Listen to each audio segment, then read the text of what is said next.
But in a situation where you find that a look at the same, not necessarily tribal or regional. but I have said that.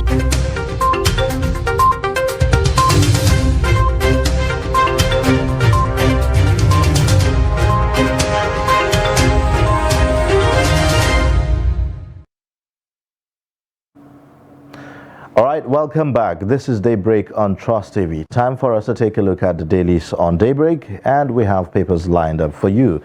Beginning with the Daily Trust newspaper this morning. The lead story here says, old Naira notes legal tender again. That's according to the Central Bank of Nigeria. It has the riders that says, you have no reason not to comply with Supreme Court judgment, says Buhari. Another rider, banks struggle to meet customers' needs. Pensioners decry Naira scarcity, say we are in pain. It's good news. Traders, POS operators, you'll find all the details of that story on page 19. Now, above the lead story, we have fire destroys 100 shops, stores in Kano Singa Market. And that's on page 6. National Assembly leadership have not endorsed anyone, says President-elect on page 10. We have nothing to hide, INEC chair tells Obi's lawyers on page 10. And now below the lead story, Tinubu's election rejection of religious hatred, sectarian politics. That's according to the presidency on page 27. Nigerians to pay 1,000 Naira fee for NIN integration verification, also on page 27. ISDB, LLF donate 100 million Naira storage facility to milk marketers in Kano. Now, the pictorial there shows you traders peak remaining of their wares after fire incident at popular Singa Market in Kano yesterday. Below that pictorial, you'd find also violence. 7 states to watch ahead of governorship polls. Why we are afraid, residents. How to avert crisis, experts, CEOs. Now, to get more details about that story, you'll find that on page 4 on Daily Trust newspaper. These are the main stories on the paper today. We're also not forgetting that we still have 11 schoolgirls of FGC burning Yauri, 637 days after captivity. One student of Bethel Baptist High School, Kujama, 613 days after captivity. It seems no one is saying anything about this ones, but we urge for their release. Well, these are the main stories on the Daily Trust newspaper this morning. All right, now let's take a look at the Punch newspaper. It has a lead story still on the Naira issue. Emefiele finally bows to pressure, says old Naira notes legal tender. The first rider, CBN directs banks to accept, disburse old 1,000 Naira, 500 Naira, 200 Naira, and redesign banknotes. And the second rider, disobeying court order undermines the rule of law, constitution, democracy. This is coming from the NBA president. And the third rider, AGF CBN governor don't need Buhari's directive to obey Supreme Court, according to the presidency. Beneath that, we have a pictorial of a meeting that held yesterday between the leadership of the APC and the members-elect. And under that, we have Tinubu has no preferred candidates for National Assembly leadership, Shatima.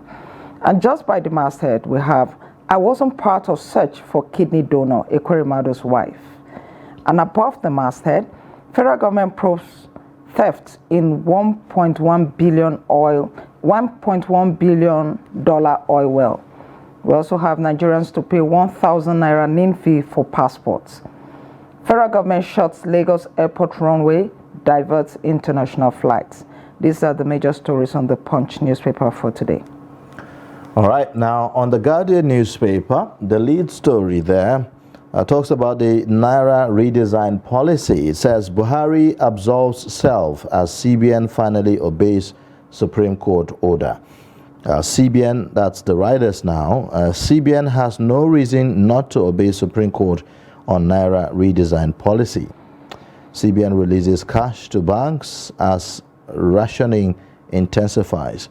Obey Supreme Court judgment. NBA urges federal government and CBN. Middle Belt Forum. Kogi urge action on Supreme Court ruling. Now, above the lead story, Africa's energy crisis raises fresh health environmental concerns. 10th National Assembly leadership have no preferred candidate, says Tinubu. CBN debunks report of Emefiele plotting against Tinubu. Borno, Yobe risk acute food shortage. World Bank alerts. You have Rhodes Viver remains LP candidate. Party's legal team clarifies. Election materials. We have nothing to hide. INEC chair tells LP legal team. These are the main stories on The Guardian this morning. Over now to the Nation newspaper. It also has a lead story that has to do with the Naira. CBN okays 1,000 Naira, 500 Naira old notes after Buhari's rebuke. The first rider, this is from the president. I never asked Emefiele Malami to flout Supreme Court judgment. And there's a quote here. The CBN has no reason not to comply with court orders on the excuse of waiting for directives from the president. And then beneath that, we have February 25th poll, Nigerians best ever, says president. And then just beneath that, from the NBA, election okayed by 92% of Nigerians. We also have APC to decide zoning of National Assembly offices after elections.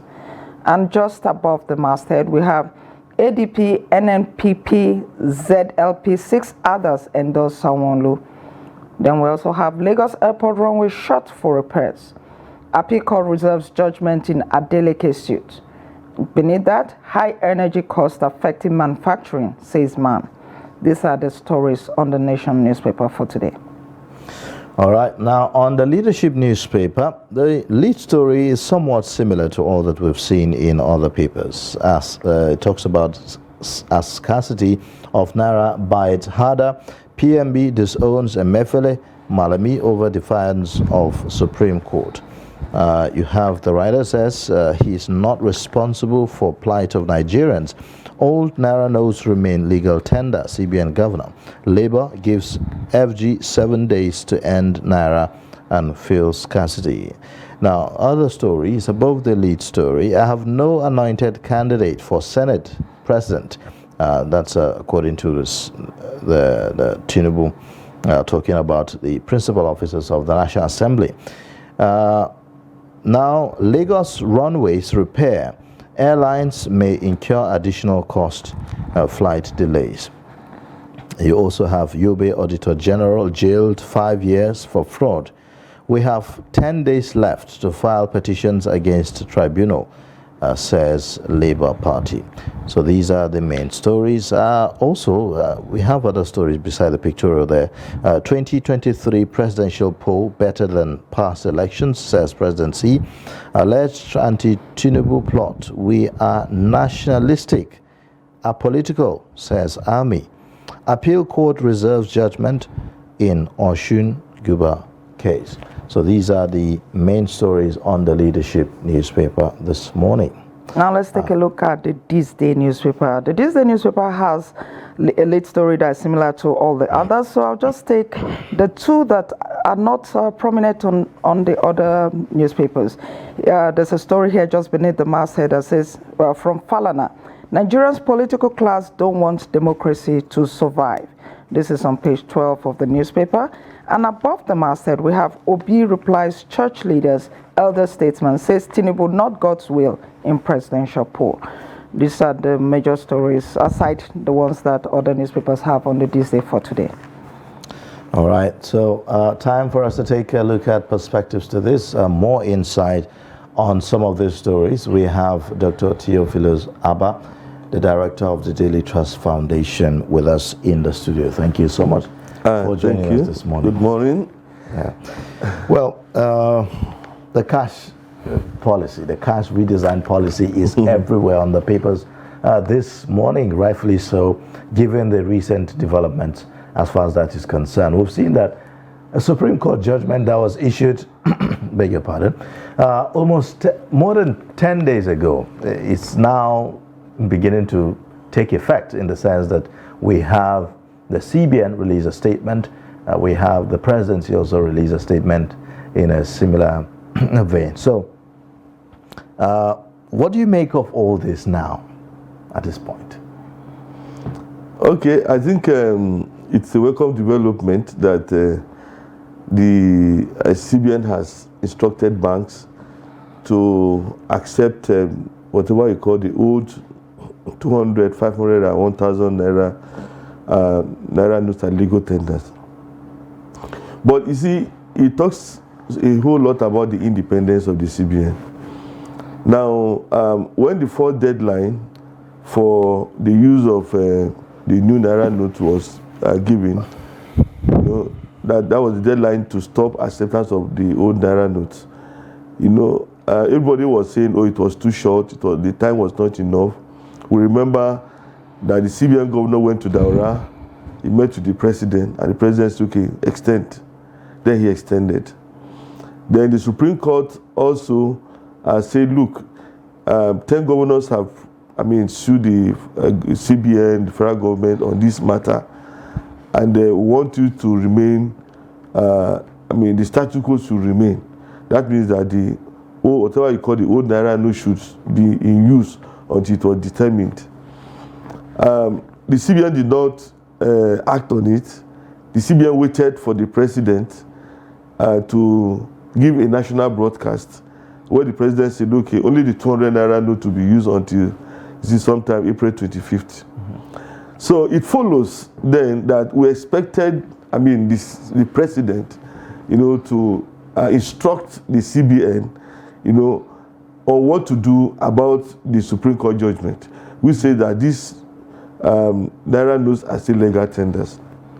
If you look at the sequence, it's very clear that Emefiele had always referenced the president. Mm-hmm. I remember when the issue of the new naira notes were coming up, there was disagreement, including the finance minister, who said, look, this will affect the economy. And I remember the CBN governor holding a press conference. And the only statement I heard from him, because it was a clip that I saw on TV, was that I have the backing of President Muhammadu Buhari, or the President of the Federal Republic of Nigeria, Muhammadu Buhari, to do this policy. You understand? So, for the president to now come and say, Emefiele did not need express instructions from him before obeying this. Was that he didn't, part of the statement was that the president did not ask anyone not to obey Supreme Court. Yes, but if you look at the precedents, even obeying court instructions previously, Emefiele had to wait for the president to extend the date, even when it was clear to Emefiele that there was not enough new naira notes, to go round, and that people were appealing for the old naira note to be used. Mm-hmm. He had to go to Daura to tell the president, what do I do? The president asked, okay, extend it, by some weeks. You understand? So if he had always gone to the president, to take instructions, it follows that we expected the president to instruct him, say, look, obey. But even though he always went to the president to get all of these instructions, based on the CBN Act, was that normal? Is that what should have been done? But that is the issue. The CBN is not demonstrating the kind of independence, that we expected. Let me give you an example. Just at the beginning of, I think at the weekend or last week, the Silicon Valley Bank, ran into crisis. And the Secretary of the Treasury came out plainly to say, look, we are not going to bail out this bank. But if you have a deposit in this bank, you are entitled to about $250,000, but to expect the Treasury, that is the equivalent of the CBN in the United States, to say we are going to bail out this bank, we are not going to do it. It wasn't the president, it wasn't Biden. But as far as monetary policy is concerned, such as the cash redesign is concerned, some people have made the argument that, yes, the CBN governor cannot act all by himself.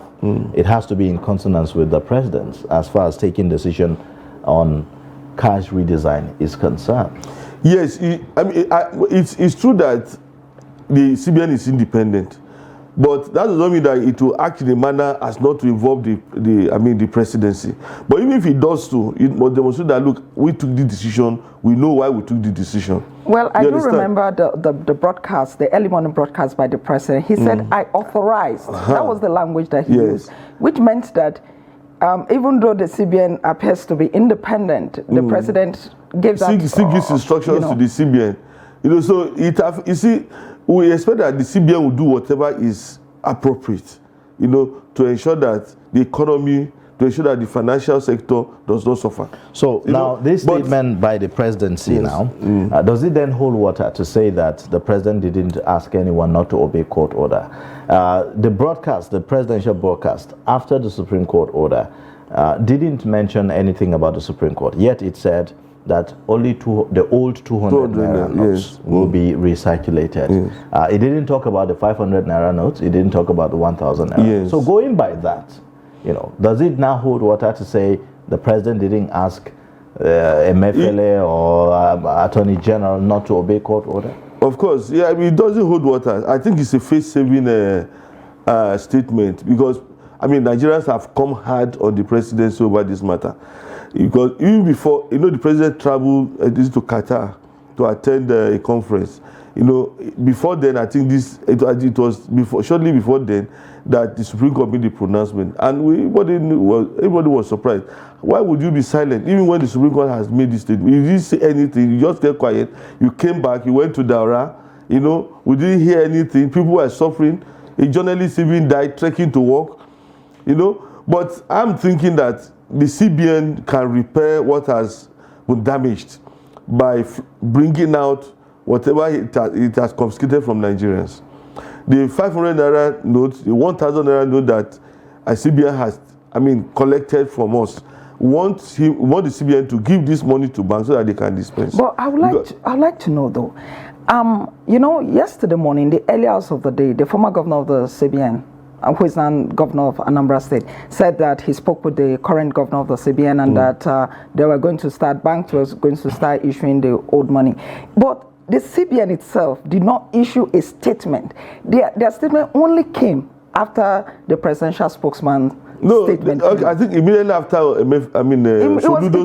Soludo made the statement on his Facebook. Yes, on his verified handle. Yes. But what I'm trying to say is that the CBN did not issue an independent statement on this issue until the presidential spokesman said that the president didn't ask anyone not to obey. Now, the question a lot of people are asking is that, wasn't it possible for the CBN governor to have asserted himself, seeing that the CBN is independent? He ought to. Because that is what the CBN's independence means. If you have noticed that, look, this thing is affecting the economy, this thing is affecting the system, a lot of things are grounded. Being the CBN governor, you are supposed to make moves. And then we expect that you know better than the president. If you make the move, you can, Mr. President, this is what we have to do because of ABCD. Then you go ahead and do it. But you cannot wait for Buhari, who is enjoying himself somewhere, to say, okay, do this or don't do that. And when Buhari say we did not instruct, the president said we did not instruct them not to obey Supreme Court judgment. Of course, it doesn't. I don't think that is the right thing to do. Buhari cannot now say, okay, don't obey Supreme Court judge. You shouldn't be saying that. But then, if we discover that over this period of time when this crisis began, you kept giving them instruction, then it follows that we suggest that you did not give them that instruction to obey the Supreme Court. But I'm thinking that the CBN should make this cash available. A lot of things have happened. A lot of businesses have gone under. All the agencies related to the finance sector, they keep complaining that, look, this thing is causing problem. The manufacturers of Nigeria complain. The small-scale businesses, they also have been complaining. Now you can't even buy anything except you have cash. Many people don't have ATM. And they don't have bank accounts. They don't have bank accounts. And now if you want to transfer money to them and you are using a POS machine, you pay. You pay for to the POS machine, who will take the money from your ATM card, and then you pay for them to transfer the money to the other person's account. And then if you need cash, then you have to buy your own money. So it's not a system it's a very ridiculous system. And there's no way anybody will turn a blind eye to the fact that Nigerians are suffering.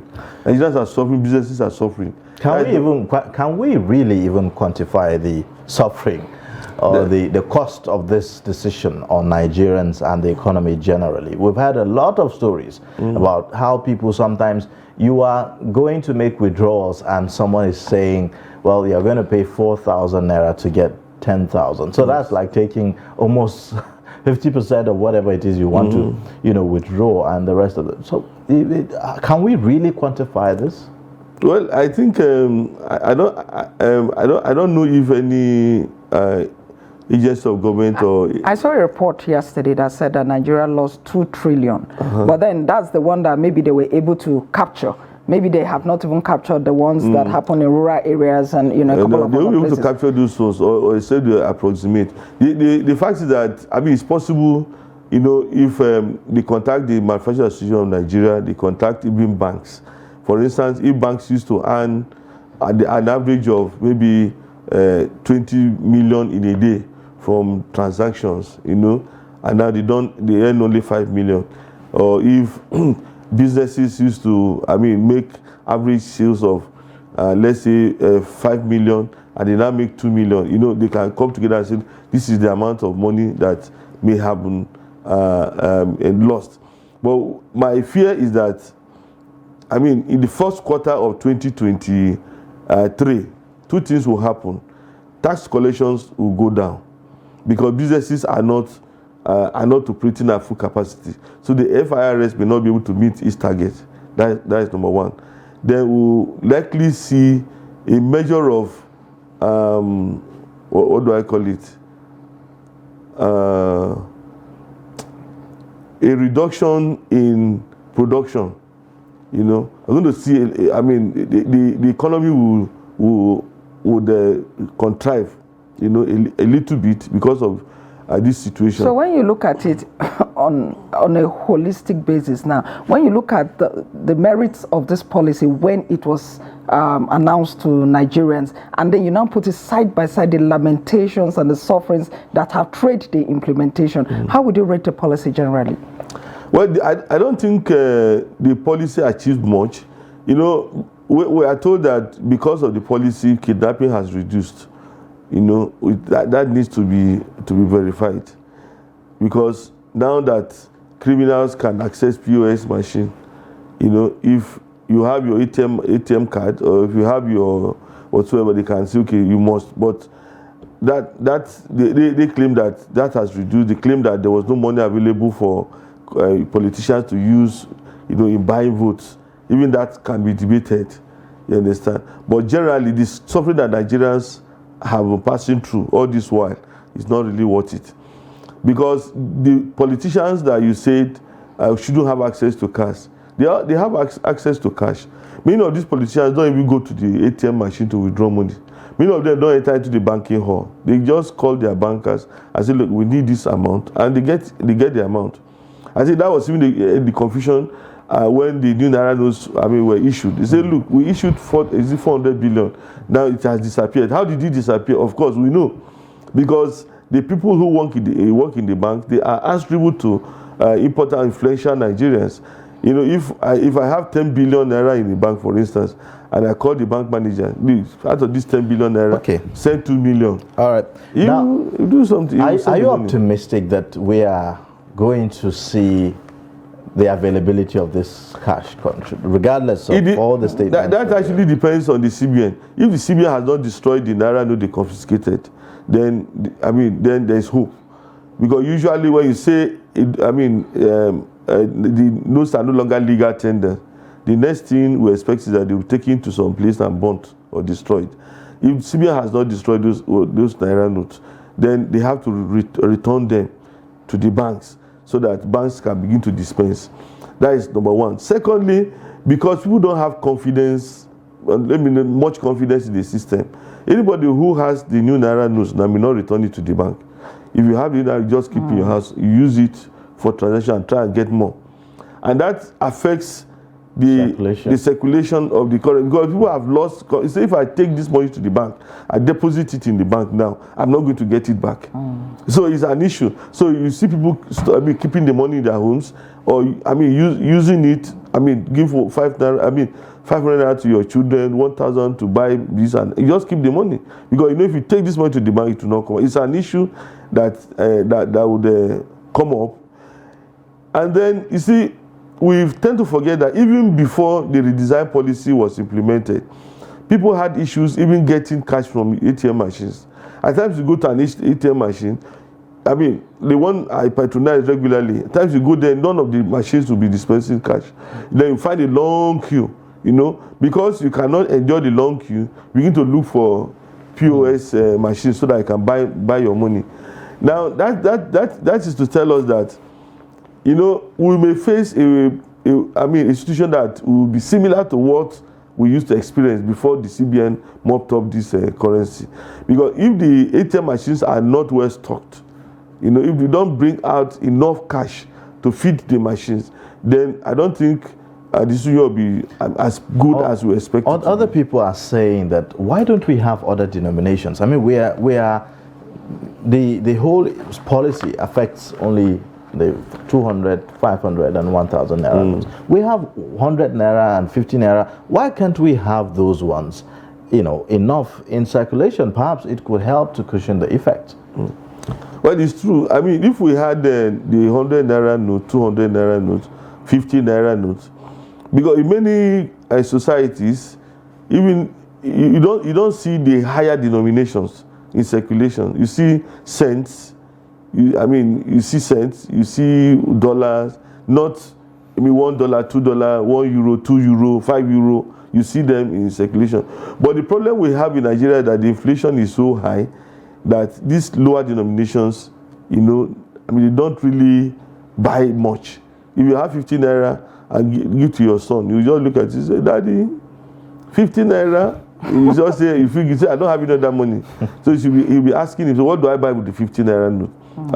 So, but like you said, if, for instance, the CBN, did not issue the 500 or 1,000 naira note, but will have enough of 100 naira notes. You will have enough of 100 naira notes in circulation. It will fill in the gap, because the important thing is to have the cash. And you see, the Nigerians are even used to this cashless system. It's just that you need money, to be able to buy granules. You'll be able to buy, a loaf of bread from because the informal economy, transportation. And you talked about Nigerians being used to the cashless policy, but this problem that happened in the past 2 months brought to the fore the problem with the cashless policy, that our banks are not even prepared. They don't have the capacity to handle it. They don't have the capacity, the bandwidth that they are using, the infrastructure, to effectively manage a cashless economy. They definitely don't have. Because you want to send, okay, I'll give you an example. I sent 15,000 naira to my son. He said that I didn't get the money. I said, "I didn't get it." Yes, okay. Then I sent another 10,000 using another bank. Okay, I've got the 10,000. So he traveled from school and came back to Abuja. Then he received an alert of 15,000 naira. Then he called me and said, "Daddy, he sent money to me." I said, "But when you were at school, I sent 15,000. He said, "Did not see." That is the money. That took almost 24 hours for that money to enter into his account, and that had been debited. So you see, the infrastructure is not there. And in some instances, you don't get the money back. You don't get it back. This is a situation where it's to your son. There are instances where it's to some other persons who you don't know, and they may be credited later, or they may not be credited. All sorts of things happen, and so the infrastructure is not there. And then you see, apart from infrastructure, even the literacy level.